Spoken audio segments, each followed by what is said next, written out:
ഇതിനകത്ത് സംഭവിക്കാൻ സാധ്യതയുള്ളത് എന്താണ്? ഇപ്പോൾ ഈ കേസ് അന്വേഷണം തുടങ്ങിയിട്ട് ഈ വിവാദം തുടങ്ങിയിട്ട് എത്ര ദിവസമായെന്നറിയോ? 120 ദിവസം കഴിയുന്നു.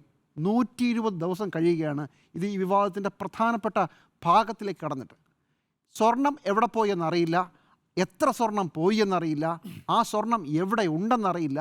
ഇതൊന്നും അറിഞ്ഞുകൂടെങ്കിലും കോടതി പറയുന്നതനുസരിച്ചാണെങ്കിൽ അതൊന്നും പ്രശ്നമല്ല, നമ്മൾ വളരെ ഗൗരവമായ അന്വേഷണം നടത്തിക്കൊണ്ടിരിക്കുകയാണ്, അതുകൊണ്ട് പൂർണ്ണമായും എല്ലാവരെയും പിടിക്കുന്നത് വരെ ഈ അന്വേഷണം പോകട്ടെ എന്ന് പറയുന്നു.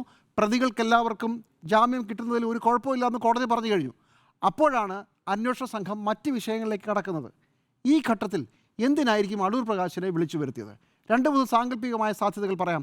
അടൂർ പ്രകാശിനെ വിളിച്ചു വരുത്താനാണെങ്കിൽ പണ്ടേ വിളിച്ചു വരുത്താമായിരുന്നു. അടൂർ പ്രകാശിൻ്റെ ചിത്രം പുറത്തു വന്നാണ് അടൂർ പ്രകാശ് പറഞ്ഞത് നുണയാണെന്നുള്ളത് നമുക്കറിയുന്നതിന് മുമ്പേ അന്വേഷണ സംഘത്തിന് മനസ്സിലായതാണ്. കാരണം പോറ്റി ഇതെല്ലാം മണി പോലെ പറഞ്ഞിട്ടുണ്ടാവുമല്ലോ. അപ്പോഴൊന്നും വിളിച്ചു പറഞ്ഞിട്ടില്ല. ഇപ്പോൾ അടൂർ പ്രകാശിനെ അന്വേഷണ സംഘം വിളിച്ചു വരുത്തിയെങ്കിൽ അത് കോടതിയുടെ മേൽനോട്ടത്തിലുള്ളതാണെങ്കിലും കേരള പോലീസ് വിളിച്ചു വരുത്തിയെങ്കിൽ അതിനകത്ത് ഒരു രാഷ്ട്രീയ ലക്ഷ്യമുണ്ട് എന്ന് തന്നെയാണ് ഞാൻ കരുതുന്നത്.